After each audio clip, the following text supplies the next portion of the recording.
Hello and welcome back, YouTube. It is 10:39 p.m. Finished another thrilling day in the rental car center. Moving cars for Hertz, working for MLS, working with Glenn.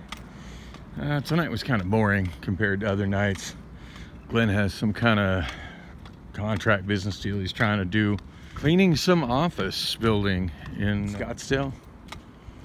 Not really sure what the details are of that, and asking me if he gets that all through, if I want to work with him.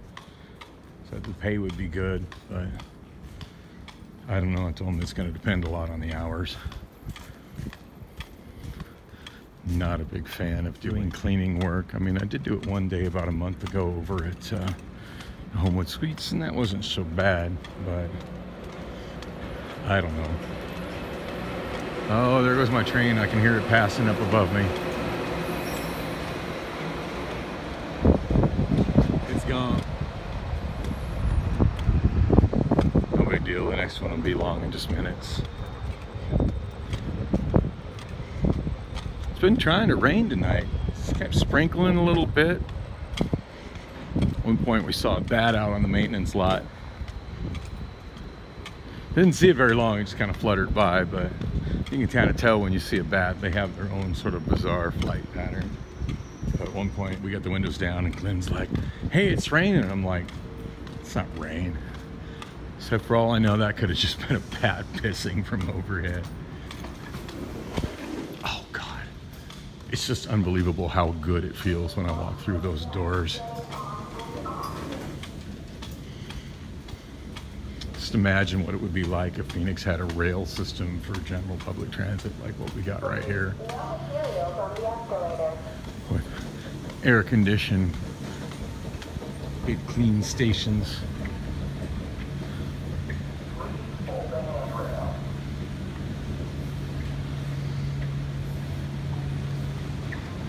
Not that that'll probably ever happen in Phoenix in my lifetime, but I can dream. So pretty uneventful day at work. I mean, when a random bat is the most eventful thing in the parking lot, yeah, it's an uneventful day. I don't think there's anything else worth mentioning. Apparently I missed some excitement in the morning. We have a time clock that we clock in on, which I've mentioned uses thumbprints, and half the time it doesn't read me. You keep cycling through it. After it rejects your thumbprint like 3 times, it'll take it and it says you need to get manager approval. And yeah, I've discussed it with management. They're like, oh yeah, it does that all the time. Just make sure that you do it until you get to that point. And there's also the handwritten timesheet. The handwritten timesheet's nice because it's all split up by position. So there's a special page just for maintenance drivers. So it gives me a good idea as to who's actually there with me. And I thought it was odd when I saw it that Andre had been there, and then according to that he left at like 12:30 p.m., which is really early. And I asked, and initially I started rolling around, and I did get in at 2 o'clock. I think I clocked in like right at 2 o'clock. Moved just a couple of cars. I was told that Esther was there. I didn't see her whatsoever, which is fabulous. Any day I can come to work and not have any contact with Esther is a better day. I moved a couple cars on the lot, and then I saw Keontae roll by with Emmanuel, the French guy, in the passenger seat. And that was fine, but yeah, Keontae was talking about how just that he got into it so bad with Andre that he was about ready to punch Andre in the face, which is surprising because Keontae is really a mellow guy. He's young. I mean, I don't know. He was born in 1999, so I have to do the math on that. But you know, I mean, he's really young. But he's a good level-headed guy, and usually just really mellow. So now, part of me kind of wants to work with Andre and just record some of the crazy shit he says, because sometimes he's way out in left field. But yeah, according to Keontae, he was just so off today that he was ready to punch him, and said yeah, he had to go. He just had to go. And I'm like, wow. And apparently it all stemmed from what he was saying, it stemmed from like, well, do you consider yourself African or African American or American or whatever? It's just like, ooh, yeah, I don't really have a horse in this race. Although I did throw it out. It's like, you know, I said, it's like, well, you know, my ancestors are black and they came here. It's like, cool. I said, well, you know, for what it's worth, I said my ancestors were Italian and Irish, but I don't really feel like I have any connection to Italy or Ireland. I mean, you know, somebody asked, yeah, you know, Italian and Irish descent, but, you know, first and foremost, I just consider myself to be an American. I mean, I was born in Oakland and lived most of my life in Phoenix, you know, and above and beyond American, I consider myself to be an Arizonan. Arizona is my home. You know, not only do I not feel like I have any real connection to any European nation, regardless of where my ancestors are from,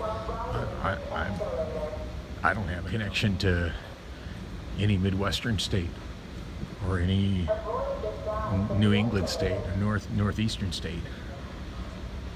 I mean, the only state I've ever been to that's on the East Coast is Georgia.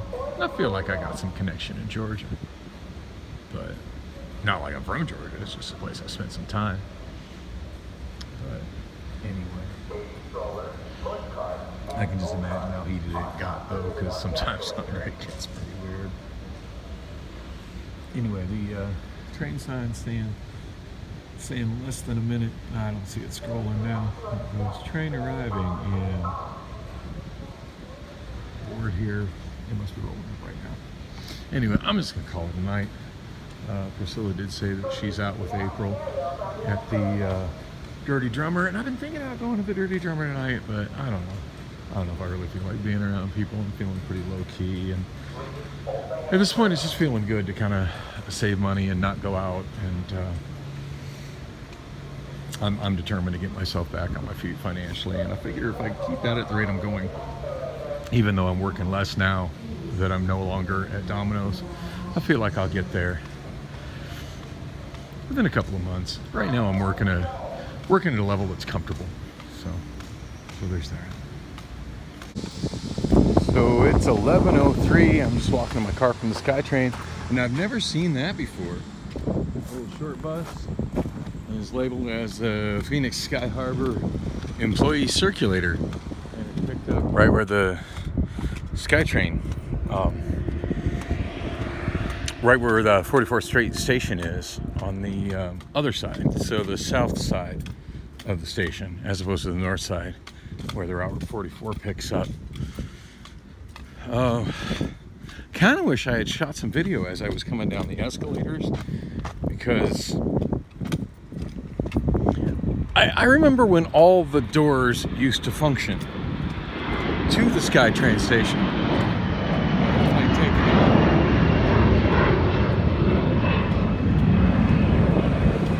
I remember when all those doors used to function, and just getting off the escalator, I was walking forward to the door closest to where I'm parked, and yeah, they were all blocked, except for the one that goes into the middle of the SkyTrain station.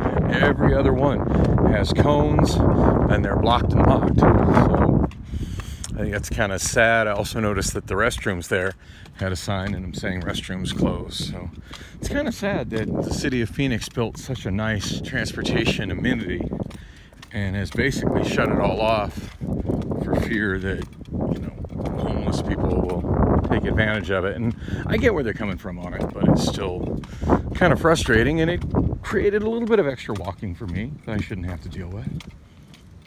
Still debating as to whether I want to go home or I want to go to the Dirty Drummer. So I just sent me a text right now saying that she's there. But I don't know. I'm still on the fence. This walk isn't too bad. It was a little annoying when I was walking to work in the heat and the sun, but it's a notably shorter walk than what I walked from my apartment to get on the southbound 44, and it's not like I have to cross any busy strolls to get over here, so that's be nice if Madison had sidewalks. Walking across gravel right now. And I mean, I guess I could just simply walk in the street. It's not like there's any traffic in